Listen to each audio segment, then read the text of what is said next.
ایک سفر ہم کو بھی دے سفر مدینہ یا رب، سنا ہے تیرے محبوب کا درد رکھنے کو تو جنت بھی ترستی ہے۔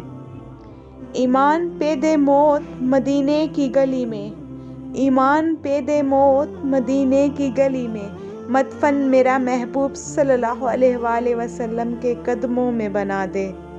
اے کاش ہم بھی مدینہ جاتے، اپنا حال دل ان کو رو رو کے سناتے۔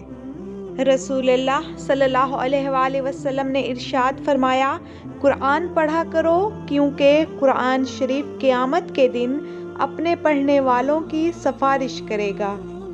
رسول اللہ صلی اللہ علیہ وآلہ وسلم نے ارشاد فرمایا، جب تو بیمار کے پاس جائے تو اس سے اپنے لیے دعا کی طلب کر، بیمار کی دعا ایسی ہے جیسے ملائکہ کی دعا۔ بس اسی ایک چکر کا نام ہے زندگی، نہ جانے ہم اس چکر میں کس مقام پر پہنچ چکے ہیں، لہٰذا آخرت کی تیاری کیجیے اور غفلت سے نکل آئیے۔